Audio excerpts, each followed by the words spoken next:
And we're back. Hello. It's a freezing cold morning. Sorry, morning, shit, afternoon in Melbourne, inside with not much better to do than think about NSL. Um, so I thought today I would recap my thoughts on the upcoming draft that is in 2 days. It's one of the biggest events. That light's annoying. It's one of the biggest events in our on the NSL calendar. So that's really exciting. Um, Always brings huge amounts of participation and excitement. So that'll be a really entertaining show on the weekend.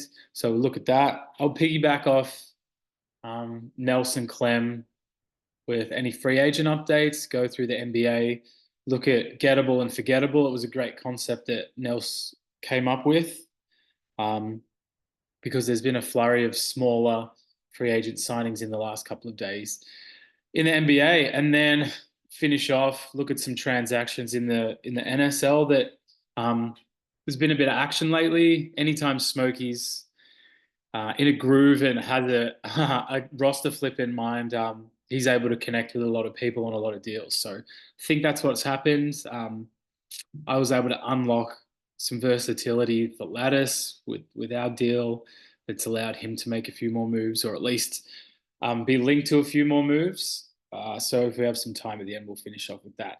But I wanted to look at the draft because in the real world, in the NBA, the draft happened and it was as volatile and unique, I suppose, as predicted. No mock was the same. Mocks were fluctuating a lot. Having said that, I feel like the top portion of the draft went as expected. So I was just going to recap the NBA draft and then look at who has the picks in our league and kind of do I think the NBA player will go higher or lower in our league, and also which GMs are going to make the most impact in our draft. So if we look at the NBA draft, where are we? Here we go. So first pick was Rissa Shea to the Hawks. In our league, I think the Hawks have the first pick. I think they have traded with Memphis. And if I go to the picks, the Hawks currently own 3 and 6. So I think I read somewhere officially on a trade post from maybe it was Rootsy that he has moved down to 3 and 6 for pick 1, which I think makes a heap of sense for him. And it's what the Hawks needed. They needed to condense. They also needed a big. So I think this is where the trend bucks. I think Saar goes first in our league. On the draft picks list, they have Portland at number 2. Once again, I couldn't stick around for the draft. I still haven't used the draft pick. I've moved it to the Pacers. So the Pacers will be picking there based on their lock. They're so deep at power forward already. And they've got Wemby at center. I can't see them passing up on Rissa Shea to put in the shooting guard or the small forward spot. We then would have Memphis picking at 3 in our league. Shepherd went in the real draft, pick 3. Maybe that gets flipped for Stephen Castle. Maybe. I think Castle and Shepherd go 3-4 in our league. We've got pick 4 is the Orlando Magic. Do they go further down? I don't. I think they've kind of got a player at each position. I think they probably just take best player available, and I think it's probably Reed or Castle. Ron Holland goes 5th in the NBA, and the 5th pick in our draft is the Bulls. Once again, they're pretty covered. Maybe Klingon goes 5. Maybe they want to lock down another good big man. Maybe Klingon at 5. Not sure. And then that will dictate what happens next with the Grizz. So the Grizz are picking at 6. If they've already gone a guard with their 3rd pick, yeah, it's a tough spot if Klingon's gone because then it's probably Holland. They probably take Holland. I don't think they go Dillingham. I don't think they go Edie. Williams, Bazelis. No, I think that's probably it. So for the most part, the top 7 guys that have gone in the top 6 in our league. Dallas at 7. See, I think he's kept Williams, so maybe it's just best player available. Some kind of forward, maybe. Um, Hawks again at 8. And by this point, there's already probably been some tricky little picks that have thrown the order out of whack anyway. Like Zach Edey might go. If it's size, Bazelis might go higher. Um, they don't really the Hawks don't really need another point guard in Dillingham, but the fact that he got dealt to the Wolves on draft day, I think bodes well for his draft stock. But once again, a very short, very very short guard. And after that, like there's lots of guards or wings, not too many bigs. So if there's teams who are wanting to reach, who are needing to draft a big guy in the draft, I think some reaches are definitely coming. Um, when I look at the big players in the draft, I can see the Hawks have 5 picks, which I think will be 4 after they condense uh, and take pick 1 for picks 3 and 6. So that leaves them with 4. The Knicks, after all their dealings over the past couple of weeks, have a really nice draft hand now. They have 10, 14, 23, and 24. And I think those spots are value spots, to be honest. I think um, once the first 5, 6, 7 picks are kind of locked in, I think there's a lot of deviation that's going to happen after that. And there's always going to be falls and there's always value in hindsight. So I think the Knicks are in a great spot to collect some of that. Um, and then you look further down, we've got Philly. I think I mentioned this. Philly's got about 10 or 11 picks in this draft. So yeah, they can take a lot of swings. They currently have 49, 50, 52, 54, 55. So expect 5 stashes or maybe selling for future picks there when people get a bit of FOMO missing out on the draft. Ben is your guy to hook you up with a second round pick. Um, yeah, who knows? So Clippers at pick 9, they would really need a big. The Heat, what a great week for the Heat. They've got 2 picks just outside the top 10. They've locked down their long-term point guard in Derek White, CJ. They've locked down Jonathan Isaac long-term. They've rid themselves of the Ben Simmons curse. So it's really exciting. 2 more lottery picks for Miami. What else can I see? That Hornets pick, I think, is owed to the Kings. Nets have a really nice roster, and they've got another like end of lottery pick coming up. The Jazz, thanks to Memphis, they've got Memphis's poor season. They have a first round pick just towards the end of the lottery, which is cool. The Jazz have a portfolio of riches, and they just add to that. Cavs, I think, are picking 18 and 19. Yeah, plenty of teams with a couple of picks. So, especially the back to back. So, Cavs back to back picks, Knicks back to back picks, Heat back to back picks. So, you get to really, really kind of sway the draft if you take either way. If you take risks or if you just take what's expected, you really sway the draft before the next team gets a look in. Yeah, so the draft, it's going to be really exciting. 60 picks, 60 chances to draft the next it player for your team.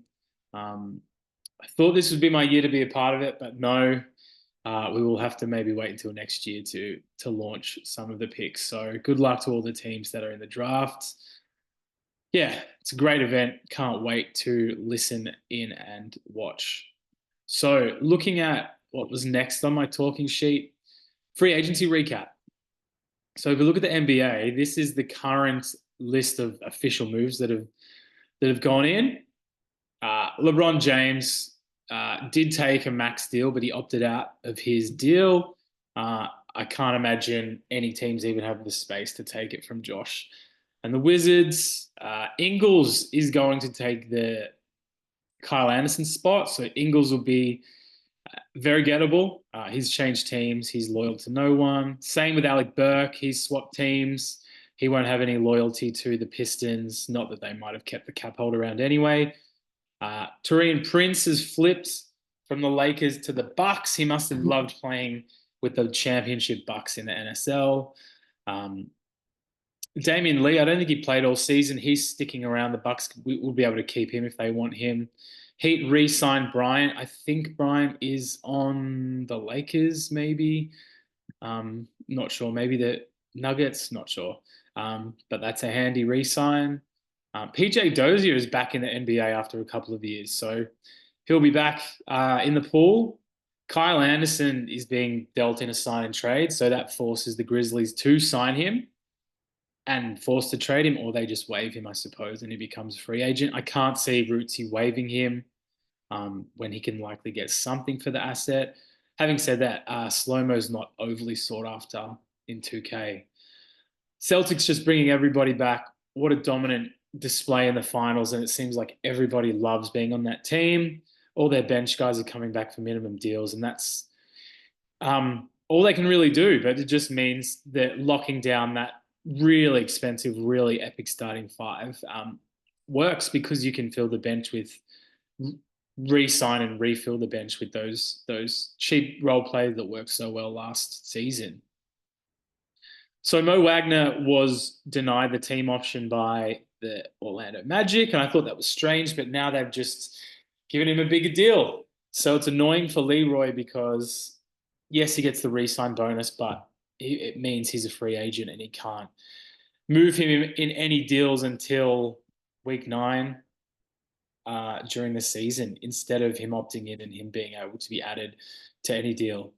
Wiseman, Pistons in NBA couldn't get rid of him quick enough. He's switched teams, but I believe Toby would have his rights and an RFA. And if he does, it's an automatic re-sign. And Wiseman was awesome for the Celtics in the playoffs. Klay Thompson, so Digger's guy forever. He has to move Klay Thompson, so I'm sure there'll be lots of people lining up to entertain deals for Thompson. Digger will be figuring that out over the off season, and yeah, it'd be weird to see Klay in different uniform in both leagues. Maxi has secured a 5-year, $200 million deal, and Vit saw the writing on the wall with this when he took the Chris Paul trade, but it freed up $30 million worth of cap space, and he's got some other guys coming off the books as he looks to, I guess, recompose his roster, his salary structure in a different way. If you got 3 max guys, you really have to get efficient with the contracts that are around them. So I expect to see a different roster makeup from Vit than we've probably seen in the past. Paul George changes teams, his 4th team. And a little bit like LeBron, I don't think anyone can even take his salary in our league. Maybe 1 or 2 teams, but I doubt they would even try. And Ethan's new team, the first order of business is convincing Paul George to come back on a 4-year, $200 million deal. So, yeah, and Ethan's already got him up for trade. That's a big fish.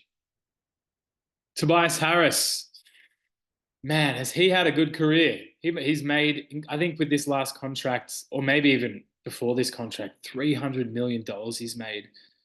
He's never been better than the 2nd or 3rd best player on a team. He always plays badly in the playoffs, and they just keep giving him massive amounts of money. Good on you, Tobias.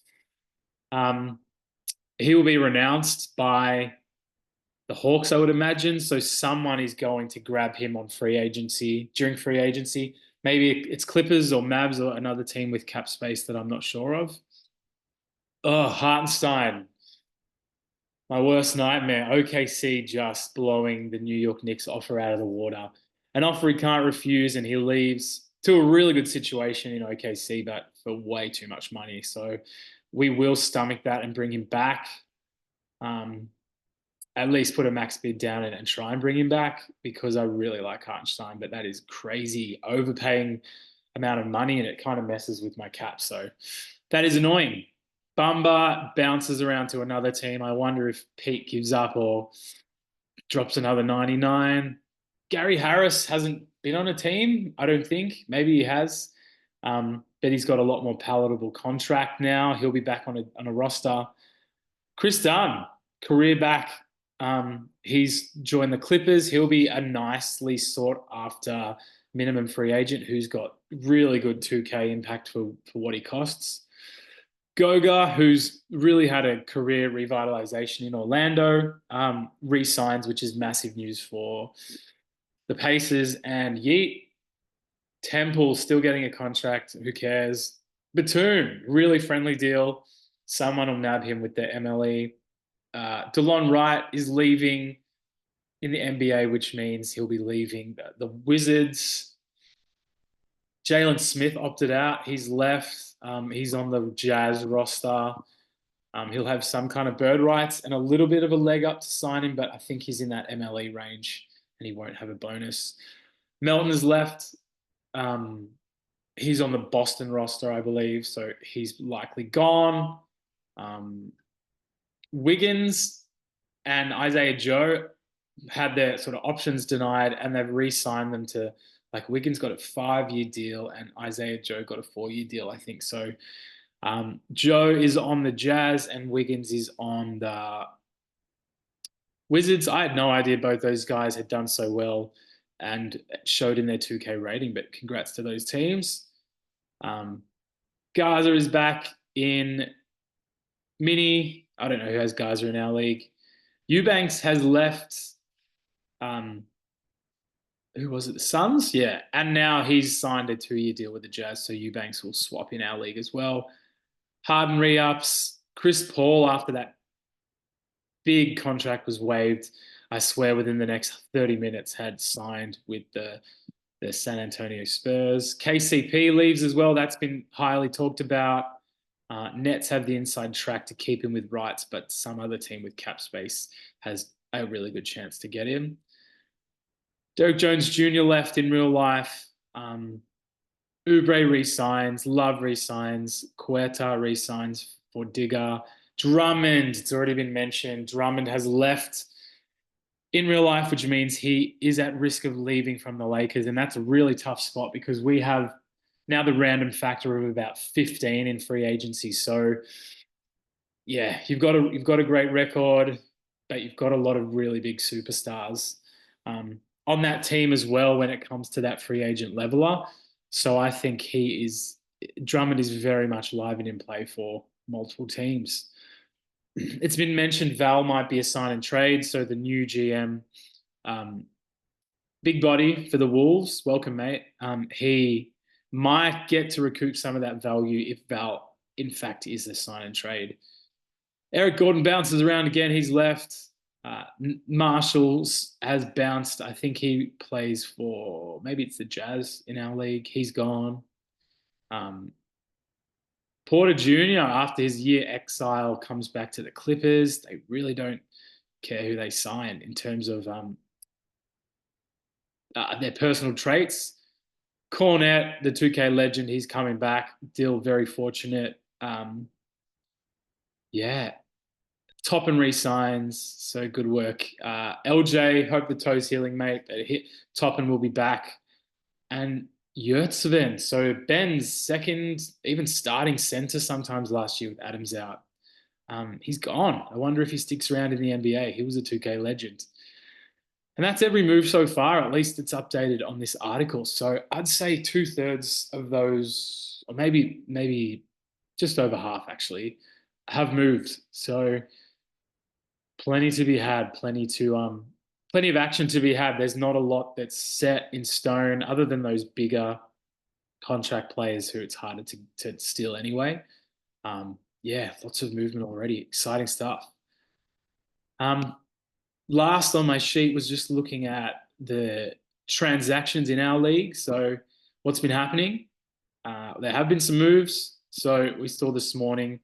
I'm just getting that transactions page open. It's just a bit slow. Here we go.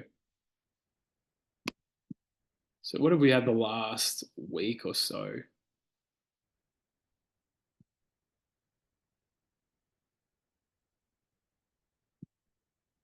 Here we go. All kind of kicked off with Van Vliet and the Grant swap. I thought that was great for both teams. And then we had the next big trade to go down was the Chris Paul to the Rockets. Portland myself was able to get McConnell and Harrison Barnes out of the deal. I had to do some salary work to get the money to fit. Duarte went to the Suns for free. Charles Bassey went to the Kings for cheap to make it all work. And then after about a month of talks with Lattice and butting heads, we were able to come to a deal for Jaden Ivey. I think it's expensive for what he's done so far, but I was able to condense and he has the highest upside, I hope, of any of those assets. So he'll be fun to cheer for. Hopefully he figures it out in year 3. Some second swaps. This was a big one. Ben Simmons, who seemed like he was going to be Miami for life, and a huge disappointment. Daz has taken a risk to try and get an elite 2K point guard with huge size. He paid a lot. Vooch, 2 first-rounders, and Duncan Robinson. And this is where the Miami Heat did really well. That was good value for them. Really good value, I think. And then they were able to take the Robinson salary, which isn't worth a lot in terms of its value for him as a player, use it to get Derek White in. So I think that's massive upgrades and a value add for the Heat. Really good to see that movement. And then you've got the smoky sessions beginning. So there's a 5-team trade where lots of pick value has swapped to kind of balance the ledger. Collins to the Mavs, Gafford, the biggest fish in that, going to the Warriors, and Daz really trying to round out that starting 5. Some more second round pick swaps. We've got the half trade, Suns trading pick 10 for some second round picks. And that's up to date. So it's all starting, and I think once the site flips, you'll see some really big deals. Kawhi, Lillard, maybe the new Wolves GM will send out those stars. I think the Pistons and the Cavs are swapping stars or swapping really good players. I've got a big deal going down after the draft, after the site flips. It's going to be big. I spoke a lot. I spoke quickly. I hope it was entertaining enough. There's always something going on in the NBA and the NSL. So hope you like the listen. All the best. Good luck with the draft. Go NSL. See you.